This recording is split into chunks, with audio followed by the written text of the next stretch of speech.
andaluces queremos volver a ser lo que fuimos, hombres de luz que a los hombres,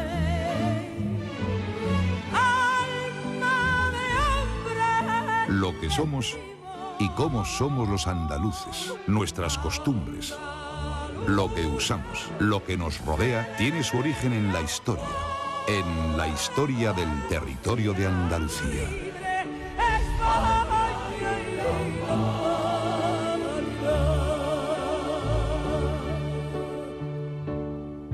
El origen de nuestra costumbre o de casi todo lo que usamos a diario, el origen de lo que nos rodea o de lo que somos los andaluces, tiene su explicación en el pasado, en nuestra historia, ¿no? Eso es. En eso consiste nuestro trabajo, en averiguar el origen de los usos y costumbres de Andalucía. Ay, gracias. Gracias.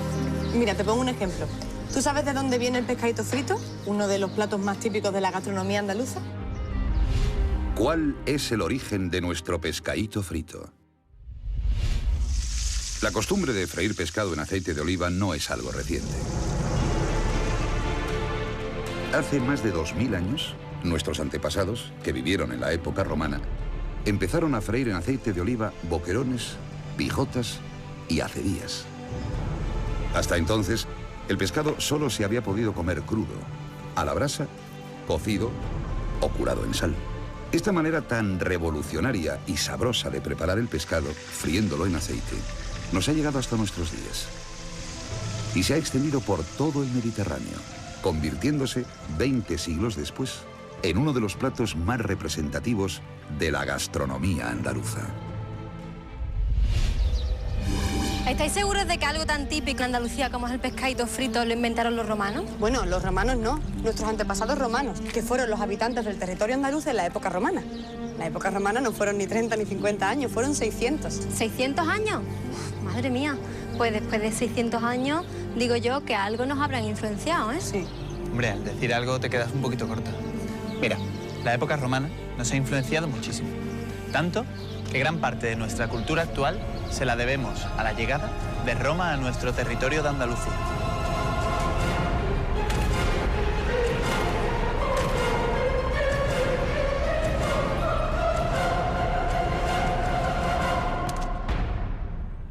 ¿Qué estás mirando? ¿No te has fijado que el legionario romano llevaba un estandarte con las letras SPQR? Yo siempre me he preguntado qué significaban esas letras SPQR cuando las veía en los estandartes de las procesiones de Semana Santa. Es verdad, buena pregunta. ¿Por qué en las procesiones de Semana Santa hay un estandarte con las letras SPQR? SPQR, el Senatus, es una insignia que utilizan algunas cofradías de penitencia que procesionan en la Semana Santa andaluza. Pasear esta insignia tiene un objetivo: recordar la época de dominio romano en la que transcurre la vida, pasión y muerte de Jesucristo. El Senatus está inspirado en el estandarte que utilizaban las legiones romanas. Durante la procesión, esta insignia va situada en el tramo del cortejo en el que figura un pasaje de Jesucristo en la Pasión. SPQR son las siglas de la frase latina Senatus Populus Quae Romanus, cuya traducción al español es el Senado y el pueblo romano. Mira, ¿por dónde me vengo a enterar del significado de SPQR? Que es lo que aparece en la cofradía esta donde sale mi padre. Yo tengo una amiga que creía que el SPQR significaba San Pedro quiere rosquillas. Lógicamente la R no es de rosquilla, es de romano. Claro, y hablando de romanos, me habéis dicho antes que estuvieron dominando en nuestra tierra 600 años, pero ¿cuándo llegan realmente? Pues mira, llegaron hace más de 2200 años y fundaron esta ciudad en la que estamos ahora, Itálica. ¿Dónde fundaron los romanos la primera ciudad fuera de su propio territorio? Los romanos, tras expulsar a los cartagineses de Hispania, añadieron las tierras conquistadas a los dominios de Roma. Los romanos dividieron Hispania en dos provincias: Citerior, que significa la más cercana a Roma, con capital en Cartago Nova, y ulterior, que significa la última o más lejana a Roma, con capital en Córdoba. Los romanos fueron los primeros que crearon una cierta organización administrativa en toda la península ibérica. Además, como testimonio de que Roma tiene intención de quedarse en Hispania, el general Escipión funda una colonia romana. Esta colonia es la primera ciudad romana fuera del territorio de la península itálica.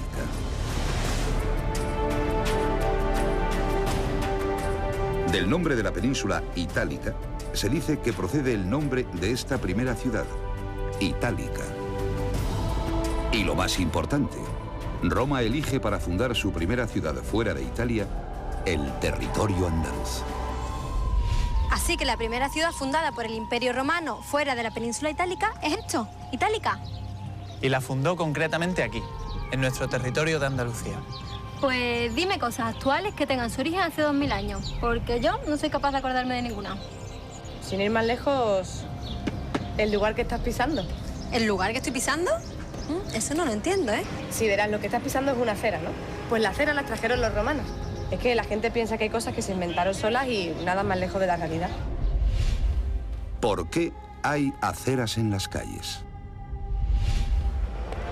Las calles de los pueblos y ciudades de Andalucía siguen el modelo empleado por nuestros antepasados romanos. Las calles de las ciudades romanas tenían el pavimento empedrado y a cada lado había amplias aceras para los peatones. Nuestros antepasados de la época romana construyeron las aceras de mayor altura que la calzada para impedir que los carros las invadieran y atropellaran a los numerosos viandantes que andaban por las calles. Y yo que pensaba que las aceras eran un invento del siglo XX para que no nos atropellasen los coches, y resulta que nuestros antepasados ya pensaban en los peatones. ¡Ven! ¡Ay! Por ahí no se cruza. Qué susto. Mira, si eso lo saben hasta los romanos. Por eso inventaron una manera segura de cruzar las calles. Algo así como nuestros pasos de cebra de hoy en día. ¿Cuál es el origen de los badenes y de los pasos de cebra? Los pasos de cebra y los badenes de nuestras ciudades tienen su origen en la época romana. En las ciudades romanas, a cada cierta distancia, la calzada estaba atravesada por una hilera discontinua de bloques de piedra. Estos bloques de piedra servían para que los peatones pudieran cruzar las calles cuando la lluvia las inundaba de agua. Estas hileras de piedra también hacían las funciones de badenes. Servían para evitar que los carros alcanzasen demasiada velocidad. Los carros se veían obligados a ir muy despacio, porque tenían que pasar las ruedas entre piedra y piedra. Las rayas de los pasos de cebra de hoy en día recuerdan aquellas hileras de piedra que los romanos colocaban paralelamente una junto a la otra en las calles de la ciudad. Con las de paso de cebra que cruzo a diario y yo sin saber que la habían inventado nuestros antepasados romanos. ¿Pero ya conocían a la cebra? Anda, hombre, déjate de WhatsApp. El nombre de paso de cebra se lo dimos nosotros en la actualidad. Y a ver una cosa, los romanos hacían muchísimas cosas, pero no comían. Que estoy enmayadita, por favor, vamos a tapear algo, ¿no? Claro, mujer, los romanos también comían y también tapeaban. ¿Que los romanos tapeaban? ¿Ya te estás quedando otra vez conmigo? Que no, y además, mira, lo puedes ver con tus propios ojos. Perdón que les moleste, es que estamos investigando el origen de nuestras costumbres actuales. Y la verdad es que nos encantaría saber de dónde nos viene una de las costumbres más típicas andaluzas, comer en la calle. Bueno, o dicho con otras palabras, tomar tapitas. Muchos de los que vivimos en el sur de Hispania en la época romana acostumbramos a comer algo fuera de casa a la hora del almuerzo. Y lo hacemos en las tabernas instaladas en los soportales de nuestras ínsulas, nuestros bloques de piso. Pues ni se imaginan ustedes la que han formado con su costumbre de comer fuera. Sí que parece que lo llevamos en los genes.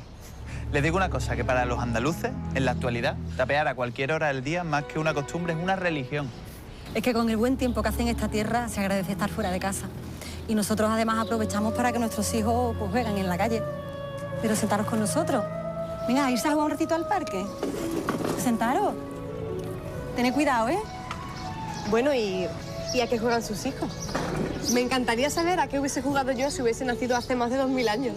Pues ¿a qué van a jugar? A los juegos de toda la vida. Nuestros hijos juegan pues a la gallinita ciega. Gallinita ciega, que se te ha perdido. Juegan al aro, 3 en raya. Coger.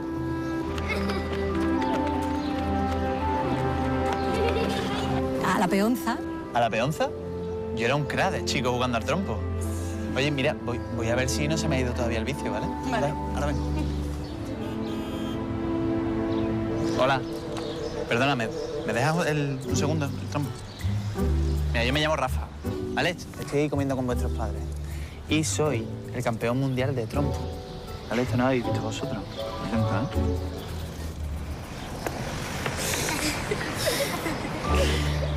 ¿eh? Oye, no os riáis que yo hace mucho tiempo que no juego a esto, ¿vale? Realmente yo, donde soy bueno es con las canicas. Tengo canicas. No me lo puedo creer. Las canicas se inventaron hace más de 2000 años. Vamos a jugar. Venga, ¿quién empieza? La echamos a pares y nones. Ya se decía pares y nones hace más de 20 siglos. O cara y cruz. Esto es lo que me faltaba por oír, que nuestros antepasados romanos les enseñaran a los andaluces pares y nones o cara o cruz. Míralo, sé que es como un niño. Sí, la verdad es que yo soy igual que él, ¿eh? Todavía me gusta jugar a la comba con mi sobrina. Mis niñas también juegan a la comba.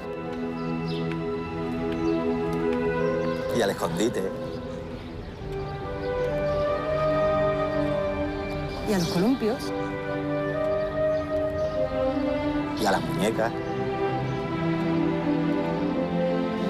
A ver, esperen, ¿me están diciendo ustedes que los juegos con los que yo crecí lo inventaron nuestros antepasados los romanos? Bueno, algunos juegos nos los enseñaron nuestros profesores griegos, otros provienen de otras culturas, pero de lo que no cabe duda es de que los romanos hemos sido quienes hemos traído todos esos juegos a esta tierra. Y nosotros se lo agradecemos, porque nos hemos pasado más de media infancia jugando a esos juegos en las calles y en los parques. ¿Por qué hay plazas y jardines en los pueblos y ciudades de Andalucía? Las plazas y jardines de los pueblos y ciudades de Andalucía tienen su origen en la época romana. Nuestros antepasados romanos pasaban la mayor parte del día fuera de casa, al aire libre.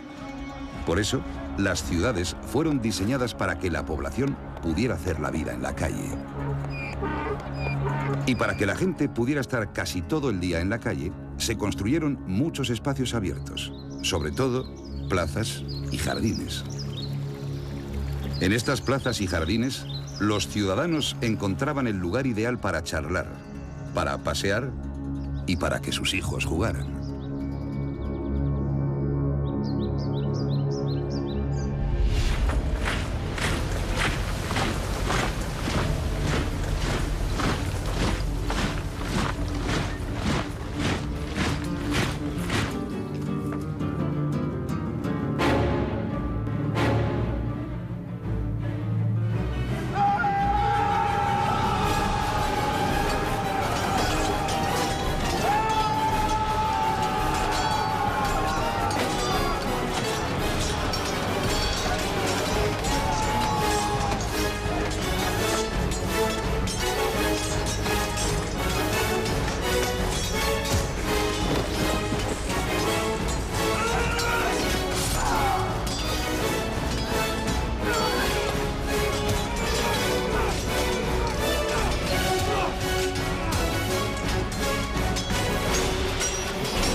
¿Pero quiénes son esos? Son lusitanos contra legionarios de Roma. Como siempre ha ocurrido a lo largo de la historia, la integración de un nuevo pueblo conquistador fue mucho más fácil en el territorio de Andalucía que en otros territorios de la península ibérica. A nuestros antepasados, cuyo nivel cultural, económico y social era muy parecido al de los romanos, no les costó mucho aceptar la ley y la forma de vida romana, que además les aportaba una mayor calidad de vida. Pero también hubo quien se alzó en contra de los conquistadores romanos. La rebelión más importante la lideró el famoso caudillo lusitano Viriato.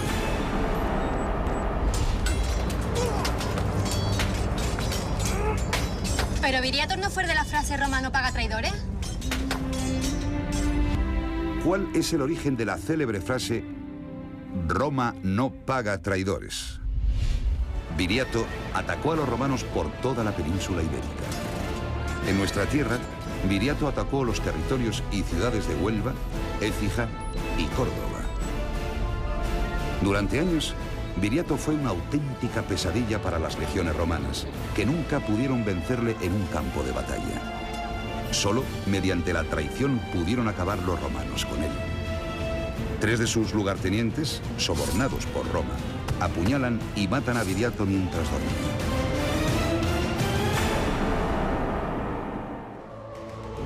Los traidores, al ir al campamento romano a cobrar el dinero estipulado, reciben como pago una frase que pasaría a la historia. Roma no paga traidores.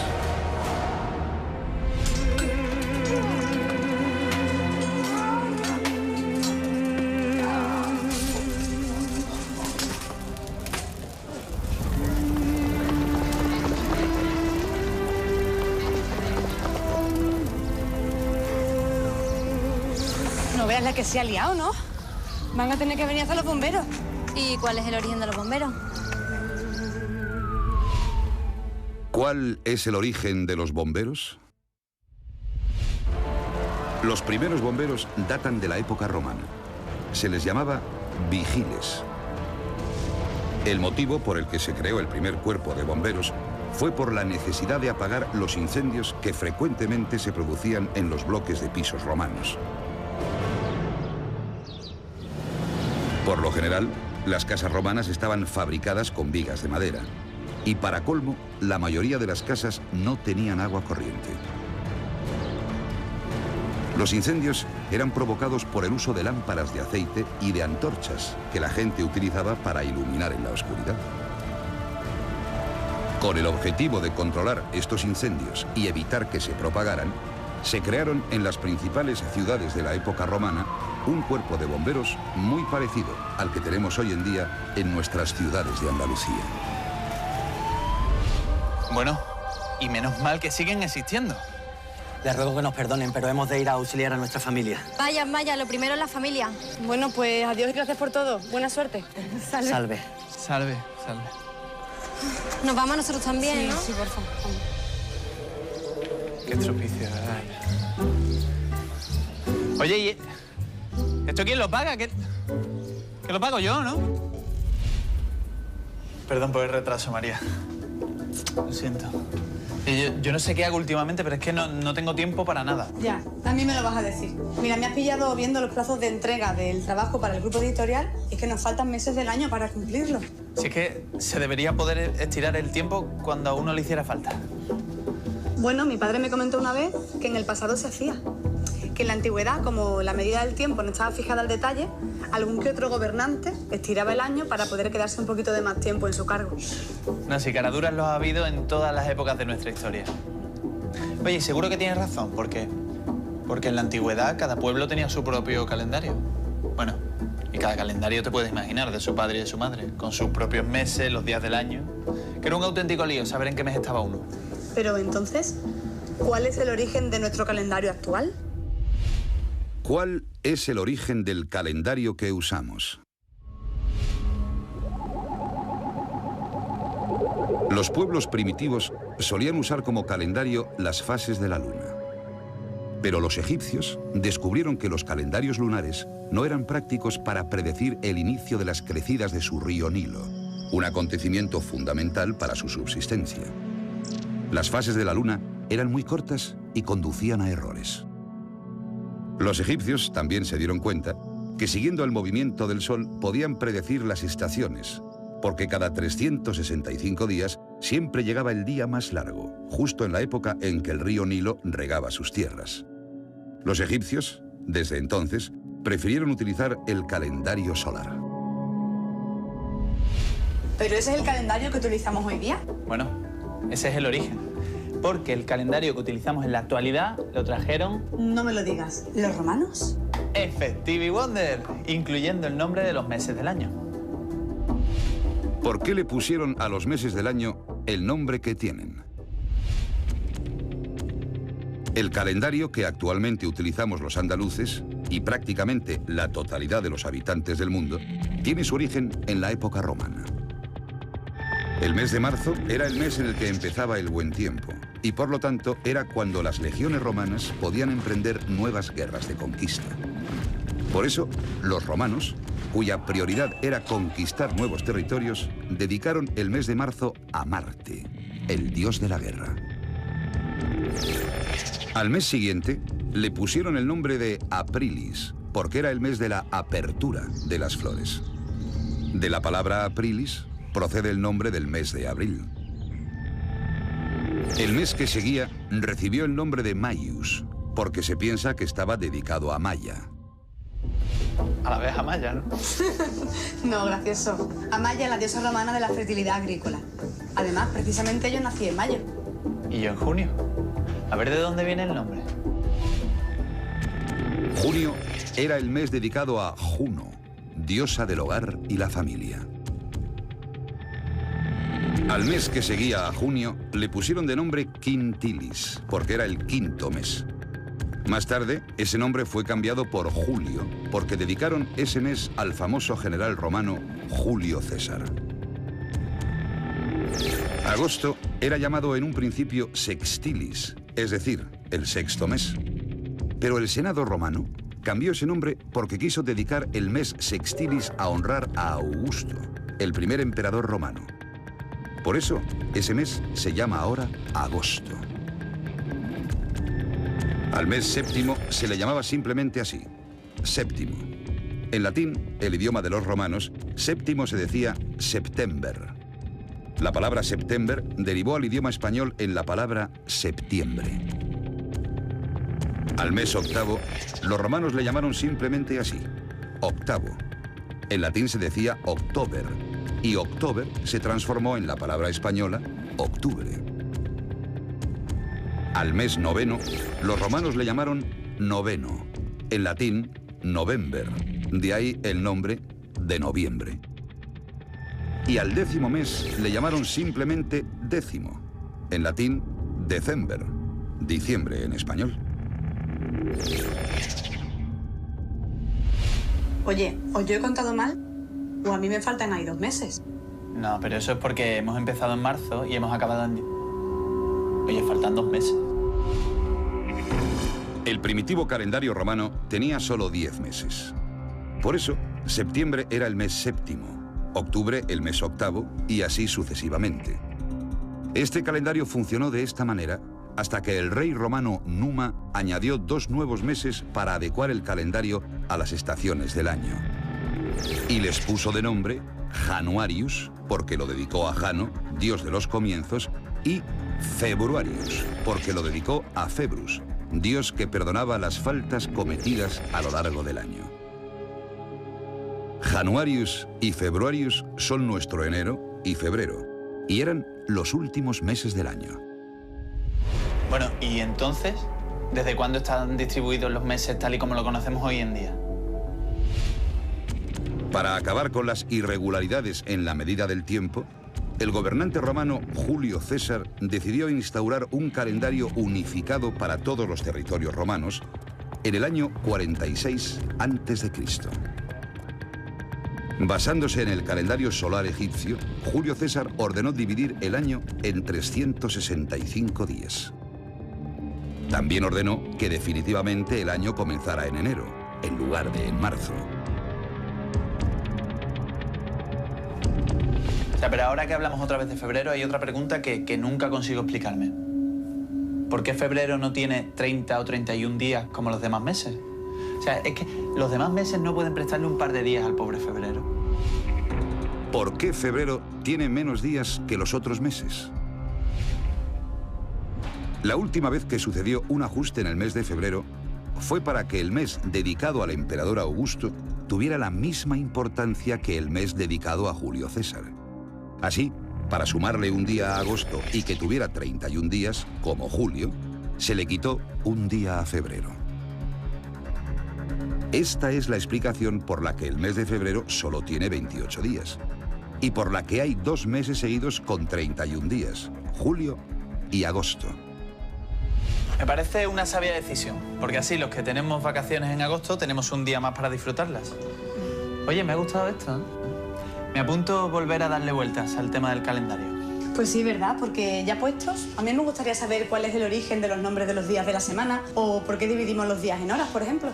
Pues eso tendrá que ser otro día y a otra hora. No, en serio, que he quedado con mi abuela para acompañarla al mercado. Que como le duele la espalda, pues necesita un portador de confianza para cargar las bolsas. Muy bien, así tiene que ser. Tendremos que pasar más tiempo con nuestros mayores, ¿verdad? Como ellos hacían con nosotros de pequeños. Bueno, pues venga, que llegas tarde. Te veo luego, ¿vale? Hasta luego. Venga, chao. Estoy súper cansado, abuela, Mira que te tengo dicho que hay que hacer todas las comidas como Dios manda. Un buen desayuno, el almuerzo y la cena. Ah, y la merienda. Ya lo sé, abuela, no me eches la bronca, que yo sé que es muy importante comer bien, pero es que también es muy importante mi trabajo. Además, ahora que has dicho lo de las 3 comidas diarias y que estamos hablando de nuestro trabajo, ¿tú sabes de dónde nos viene la costumbre de nuestras 3 comidas diarias? ¿De dónde nos viene la costumbre de nuestras 3 comidas diarias? La costumbre de comer 3 comidas diarias la trajeron a nuestro territorio los romanos hace más de 2000 años. Para nuestros antepasados, que vivían en el territorio de Andalucía en la época romana, las comidas básicas eran 3.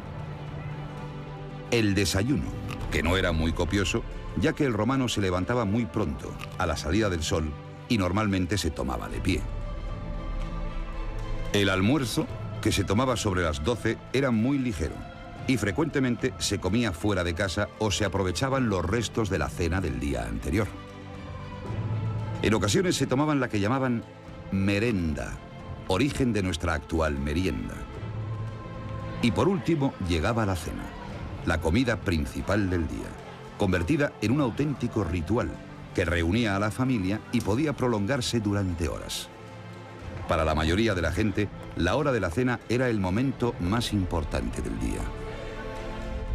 O sea, que nuestro desayuno, nuestro almuerzo y nuestra cena son costumbres que vienen de nuestros antepasados romanos. Sí. Pues somos un pueblo en condiciones, Rafa. Por cierto, que te estoy mirando, hijo mío, y te está quedando en los huesos. ¿Yo? Sí, tú. Venga, vamos a entrar, que te voy a comprar ahora mismo todo lo que haga falta para hacerte un buen pucherito con todos tus avíos. ¿No hace puchero, abuela? Ahora mismo. Hace mucho tiempo no hace puchero, ¿eh? Mucho, mucho. Mira, pues sí. Vamos primero a comprar, que tampoco tenemos verdura ni fruta. Venga, venga. ¿Vale? Señora, hay conejitos muy buenos, ¿eh? 2 conejitos, 2 euros. A llevarlos, son auténticamente de campo, ¿eh? Ole, ahí los que pregonan bien. Y ole la señora guapa con esa cara, ¿eh? ¿Por qué los vendedores andaluces pregonan sus mercancías? En la época romana, la actividad comercial era frenética en las ciudades. Los mercados se convirtieron en un centro social de máxima importancia. Hasta allí se desplazaban todo tipo de personas, ya fuera para vender o para comprar. Era tal el trasiego de gente que llegó a prohibirse la circulación de carros y mercancías durante el día para acabar de alguna manera con el tremendo caos que se formaba en calles y mercados. En un bullicio tan enorme, el comerciante romano solo tenía una manera de llamar la atención a su posible clientela: pregonando sus productos a voz en grito. Los que mejor lo hacían, más éxito tenían en sus ventas. ¿Lo ves, abuela? Eso de pregonar las mercancías es algo que se lleva haciendo en Andalucía desde hace cientos y cientos de años. Claro, así tienen el arte que tienen.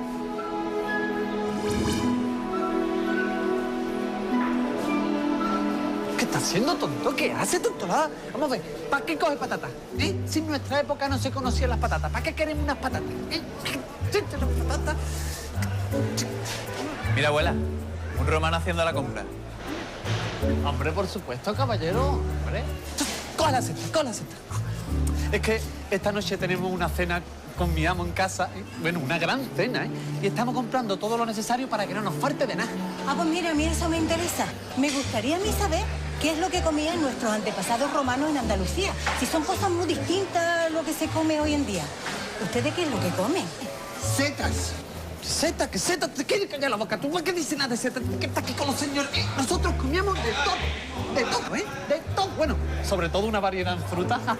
Nosotros comíamos uva, cereza, manzana, ¿eh? Bueno, hacíamos hasta mermelada. Bueno, pero si eso es lo mismo que comemos hoy en día. Y tiene lógica, porque la fruta tiene que ser siempre la base de una alimentación sana. En el pasado, en el presente y en el futuro. ¿Y las verduras, Rafa? ¿Y las verduras? ¿Y las setas? ¿Otra vez? ¿Otra vez que te he dicho que te calles la boca con la seta, eh? Se lo voy a decir, mira.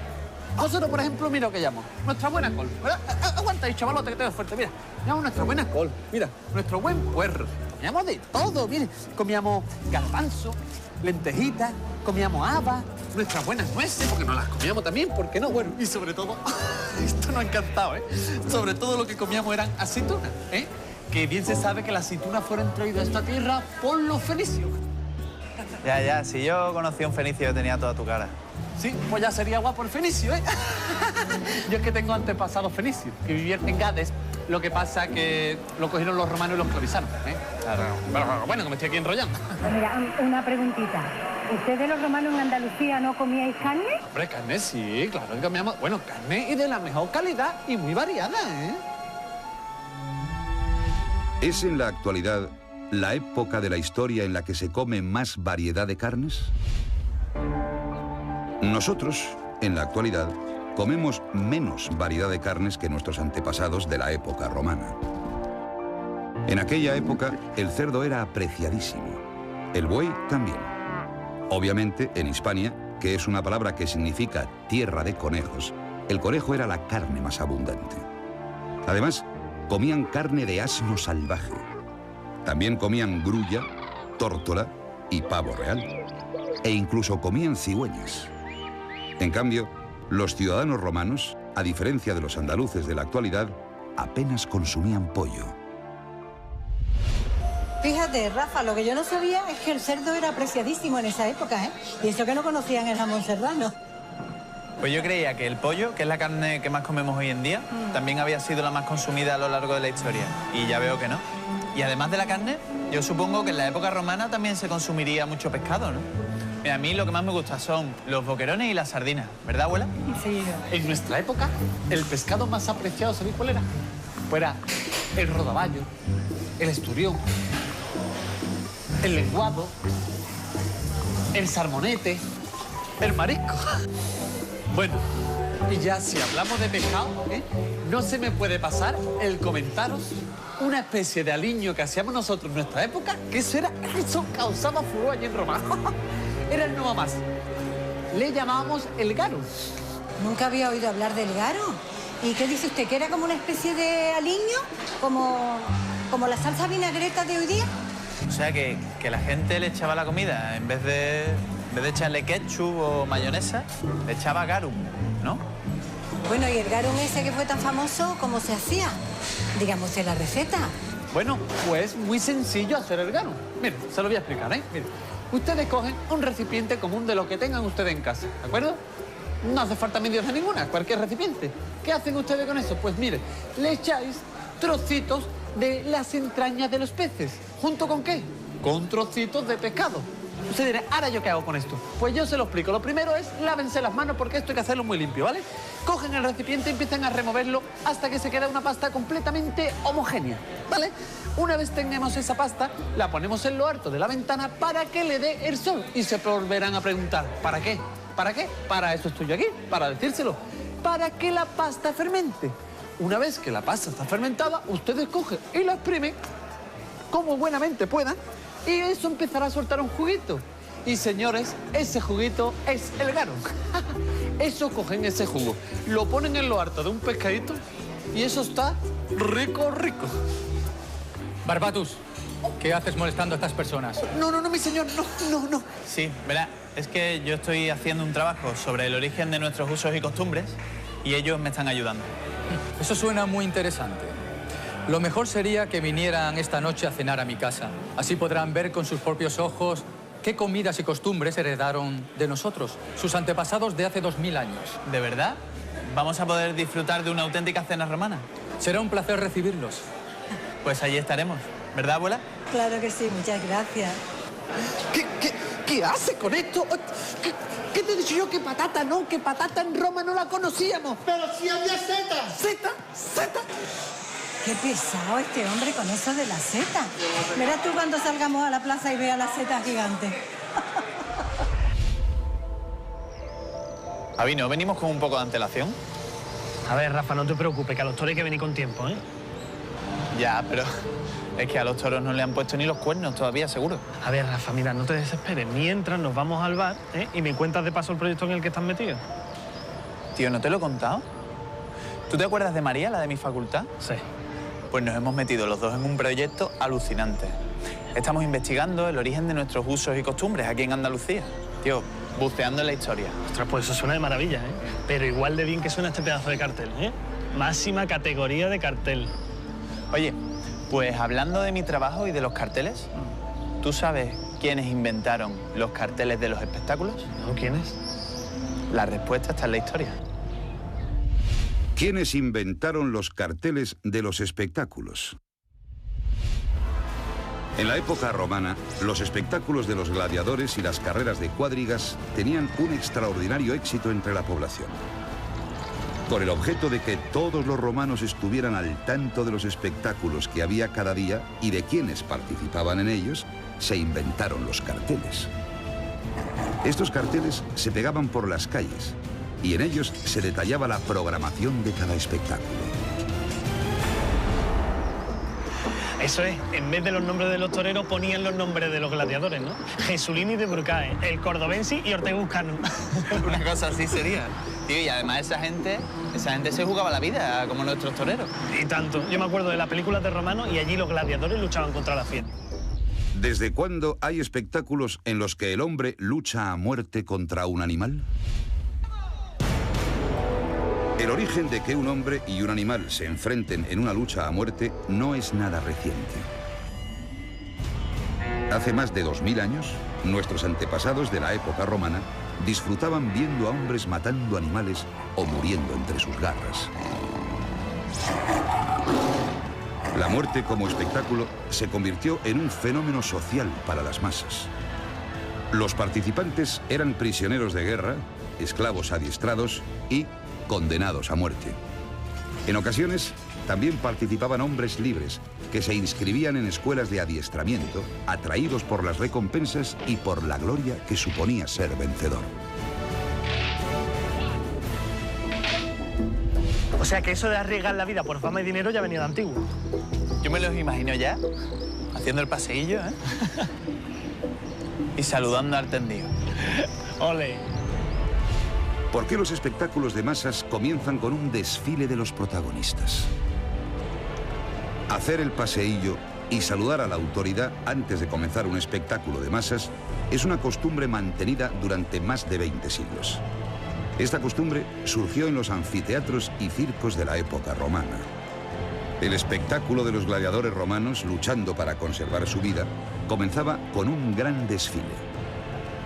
Al llegar frente a la tribuna imperial, los gladiadores saludaban a la presidencia y pronunciaban la famosa frase: «Ave César, los que van a morir te saludan». Igual que hoy día, los espectadores gritaban y aplaudían con entusiasmo. Y ahora dicen, con su permiso. Pues la verdad que tiene parecido, ¿no? Hombre, pero decir que los toros vienen de la época romana es mucha tela, ¿no? A ver, por supuesto, las corridas de toros como las entendemos hoy en día no las inventaron los romanos. Pero sí inventaron el espectáculo de un hombre luchando a vida o muerte contra una fiera. Mira, además, de aquella época hemos heredado muchas otras costumbres relacionadas con el tema. Mira, ¿tú te has preguntado alguna vez por qué las plazas de toros son redondas? No, ¿por qué son redondas? No, la verdad que nunca me lo había preguntado. Ostras, pero ahora que lo dices, los campos de fútbol y las canchas de baloncesto son rectangulares y no redondas. Pues si te lo preguntas, la respuesta está en la historia. ¿Por qué las plazas de toros son redondas? Los espectáculos, es decir, las representaciones destinadas a distraer a un público, suelen desarrollarse en recintos rectangulares. Los deportes de masas, en general, ocurren en delimitaciones rectangulares. ¿Por qué entonces el espectáculo taurino se desarrolla en un recinto redondo? La forma de nuestras plazas de toros actuales está basada en el anfiteatro romano. Anfiteatro significa doble teatro. El hecho de que el anfiteatro romano fuese redondo se debe a que en tiempos de Julio César, un joven y rico romano convocó unos espectáculos escénicos para honrar a su difunto padre. Para ello construyó 2 teatros de madera.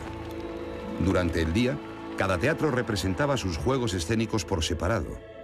Pero por la tarde, los dos teatros giraban sobre sí mismos y se unían. De esta forma, en el interior, quedaba el redondel de arena en el que luchaban los gladiadores contra las fieras. La mayoría de los anfiteatros de la antigua Hispania estaban en nuestro territorio de Andalucía. Destaca especialmente el anfiteatro de Itálica, con capacidad para 25.000 personas, porque era el más grande de la península ibérica y uno de los más grandes del antiguo Imperio Romano. Qué curioso lo que aprende uno. Oye, pues la verdad que me estás convenciendo, ¿eh? Las cosas que usamos tienen su origen en la historia. Claro. Si eso te lo he dicho yo muchas veces. Oye, ¿y ahora me va a invitar a la cervecita o...? ¿Yo? Venga, vámonos, Alba. ¿Qué te gustan más?